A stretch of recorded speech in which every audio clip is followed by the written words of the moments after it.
A millionaire tests his lover with a fake downfall. What he discovers about her true intentions will leave you speechless. When luxury fades, true love is revealed.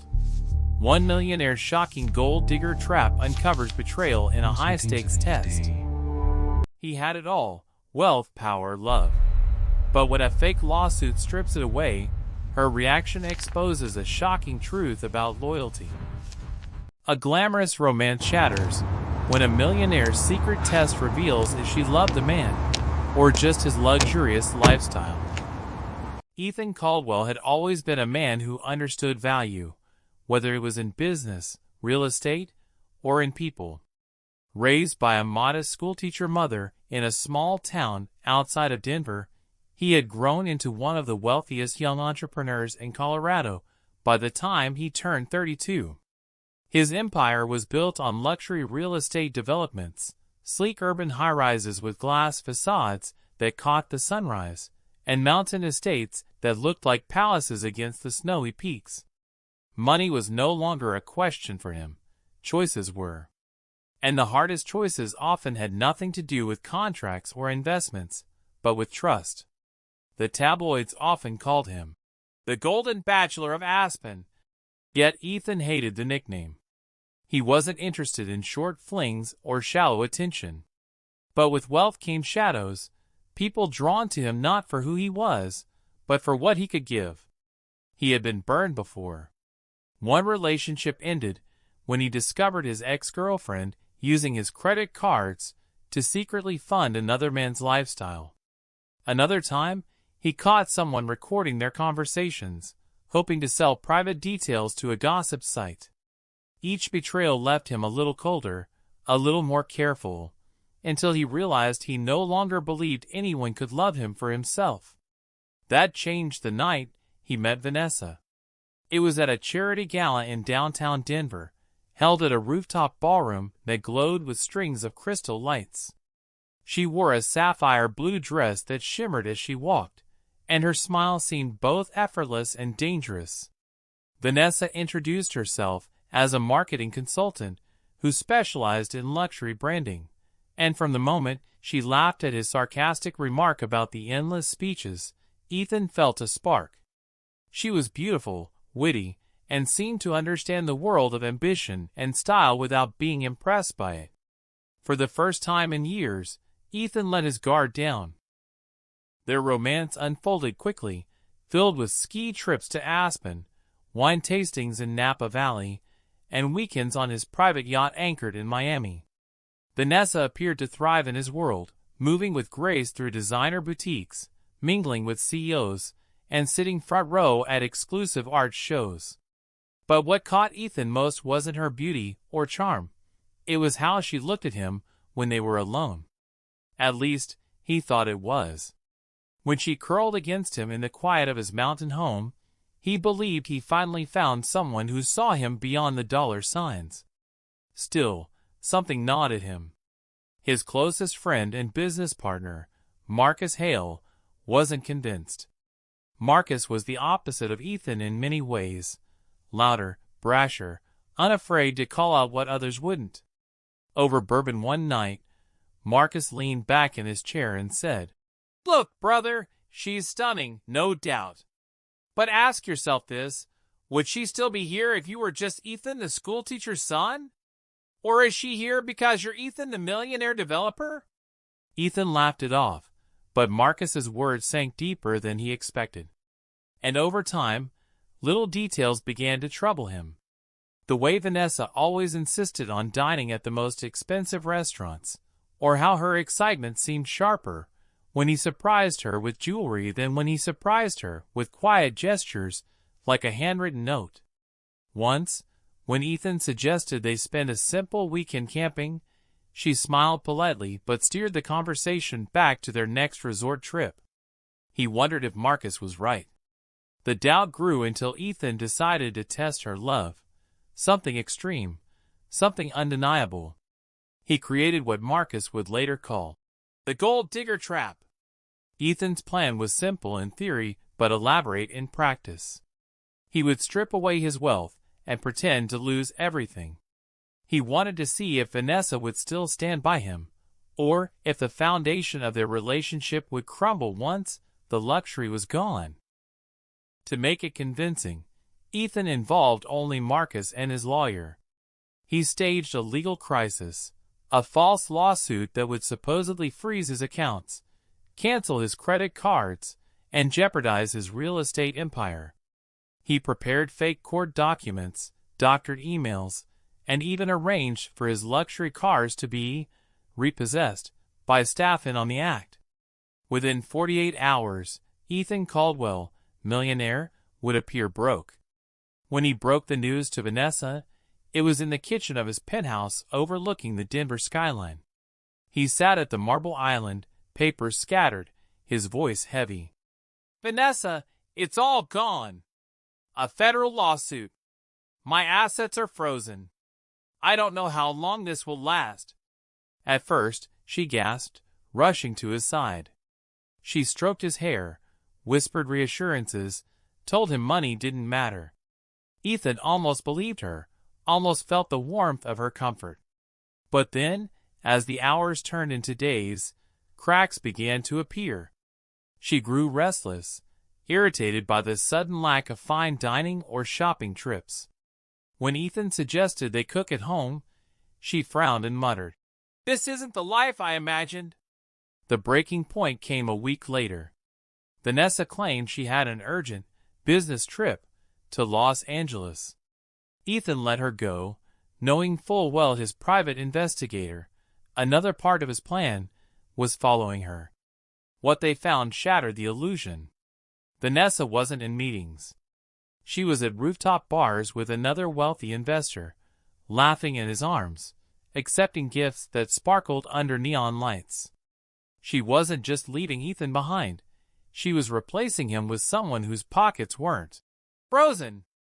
Marcus was furious, but Ethan felt something colder than anger. Relief.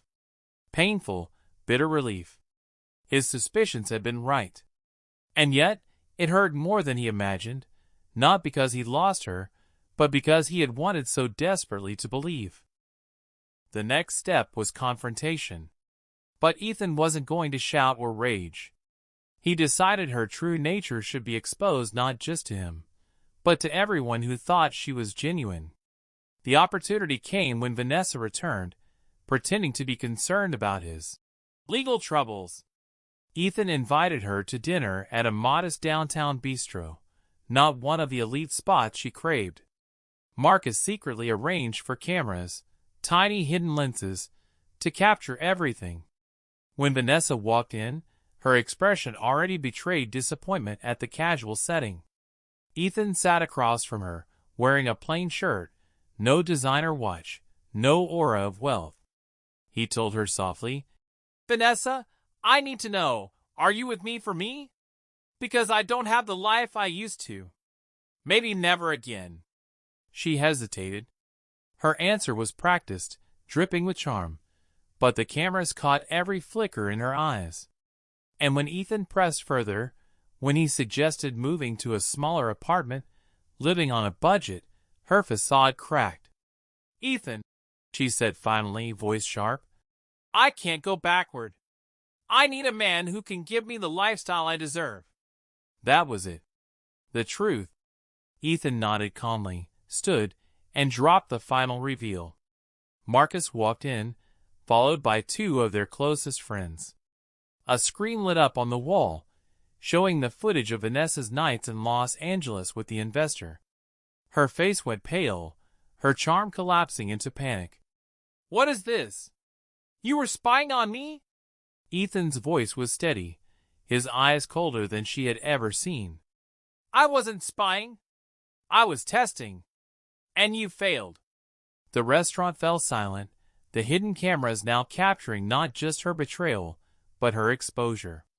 Vanessa stammered excuses, tried to claim misunderstanding, but Ethan walked out, leaving her with nothing but the echo of a life she had almost secured. For Ethan, it wasn't triumph. It wasn't vengeance. It was clarity. The trap had worked. The gold digger was exposed. But the real question was whether Ethan could ever trust again, or if love itself was just another luxury he could no longer afford. In the weeks that followed Vanessa's exposure, Ethan's life shifted into a strange quiet. The headlines eventually picked up whispers of the drama. Though Ethan had no desire to feed the tabloids, his status meant gossip traveled fast. Words like, "fake love test," and "gold digger revealed," floated through social circles. Some congratulated him on his cleverness, while others whispered that his methods had been too cold. But Ethan didn't care about public opinion. What haunted him was the silence in his own heart. Nights at his mountain estate felt bigger, emptier. He had proven his point, caught the truth on camera, but it came at a cost he hadn't fully anticipated. Trust felt like a currency more fragile than any dollar he had ever earned. Marcus tried to pull him out of the fog. "You did what you had to do," Marcus insisted one night, as they shared a bottle of bourbon in Ethan's library. "You exposed someone who would have drained you dry. That's a win, brother. Don't let it turn into a loss." Ethan nodded, but deep down he wasn't sure. He had caught a fraud, yes, but he had also realized just how cynical he had become. Was he building traps instead of bridges? Was he chasing proof instead of love? Still, life went on. His business empire needed him. Real estate projects in Miami and Los Angeles were waiting for approvals, investors were calling, and his staff needed decisions. Ethan buried himself in work, finding solace in blueprints and contracts. Yet, no matter how many hours he spent in the office, the nagging question followed him. Was he destined to live in a world where every smile was suspect, every word a calculation of profit or status? It was during this restless season that he met Claire Donovan. Claire was nothing like Vanessa. She wasn't draped in designer gowns or obsessed with luxury. Ethan encountered her in the most unexpected place, a community project in downtown Denver, where volunteers were refurbishing an old building into a shelter for veterans. Ethan had quietly funded half the renovation but kept his name hidden, preferring the work to speak for itself. Claire was there as a project coordinator, hammer in hand, hair tied up, paint smudged across her cheek. She laughed easily with the volunteers, carried heavy supplies without complaint, and when she finally met Ethan, she treated him like any other person, just another pair of hands willing to work. Something about her grounded him instantly. When she smiled at him, it wasn't about status or wealth.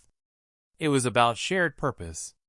She didn't ask what car he drove, what penthouse he owned, or what deals he had closed that week.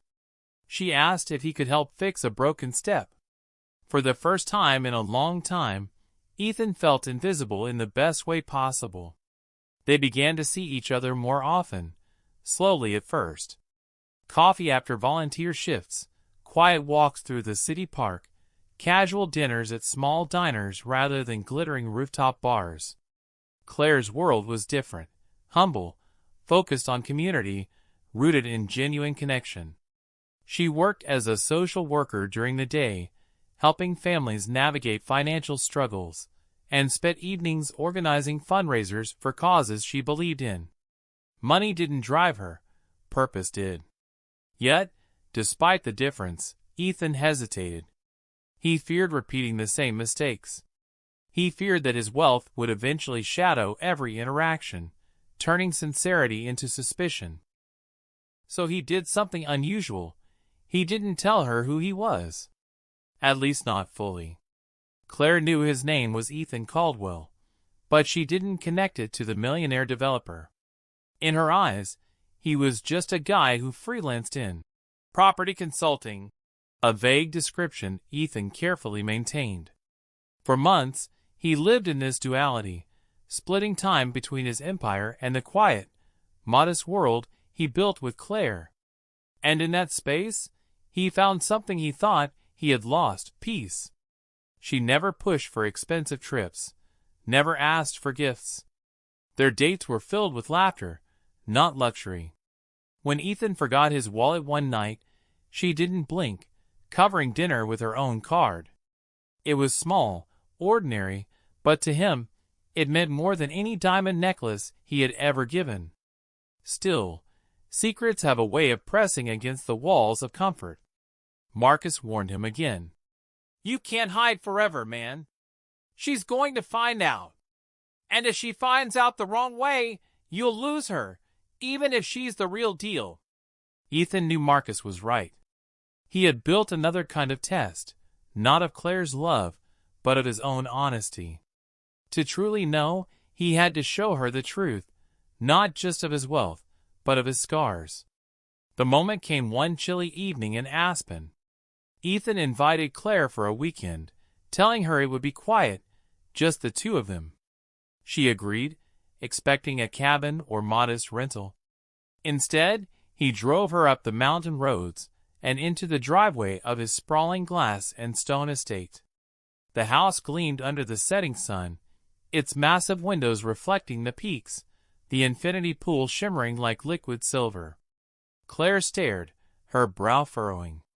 Ethan, what is this? He took a breath. It's my home. My real home. Over the next hours, he told her everything. Who he was, the empire he had built, the betrayal with Vanessa, the test he had orchestrated. He confessed his fear, that he had stopped believing love could exist outside of wealth, and that he hadn't told her sooner because he wanted just a little longer in a world where his name didn't matter. Claire listened quietly, her eyes steady, her hands folded in her lap. When he finished, there was silence. Ethan braced himself for anger, for disappointment, for the sting of betrayal once more. Instead, she sighed softly and said, I wish you trusted me enough to tell me earlier. But I get it. You've been hurt. You've lived in a world where money confuses everything. I can't imagine what that's like. But Ethan, you have to understand something. Your wealth doesn't scare me, and it doesn't impress me. What matters is the man sitting in front of me. The one who volunteered at a shelter without putting his name on it. The one who listened to my stories even when he was exhausted. That's the Ethan I know. Relief washed over him, but with it came tears he hadn't expected. He hadn't cried in years, but in that moment he did. Because Claire wasn't staying for the mansion or the cars. She was staying for him. Their relationship deepened after that night, not because of the luxury Ethan could provide, but because of the honesty they finally shared. Claire didn't change. She still preferred local diners to fine dining, still teased him when he slipped into business jargon, still grounded him in the simplicity of life. But she also stood by his side when he faced boardrooms, when investors questioned his decisions, when stress threatened to consume him. She became not just a partner, but an anchor. Months later, Ethan decided to turn his story into something bigger. He launched a documentary-style campaign, not about Vanessa, but about the dangers of mistaking wealth for worth. Using his own experience as inspiration, he funded a series called The Luxury Illusion, highlighting stories of people who had been deceived by false love, quick fame, or material greed. It became a viral sensation, not just for its drama, but for its raw honesty. Ethan didn't appear in every episode, but when he did, he spoke candidly about his own trap, his heartbreak, and the second chance he found. Claire supported him fully, even when the spotlight returned. She reminded him that vulnerability wasn't weakness, and that sharing his scars might heal not just him, but others who had walked similar paths. By the time Ethan proposed, it wasn't on a yacht or in Paris. It was at the same shelter where they first met, now fully restored and bustling with life. Surrounded by veterans and volunteers, Ethan dropped to one knee with nothing but a simple band in his hand. Claire laughed, tears streaming, and said yes. The cameras weren't rolling. There were no hidden tests.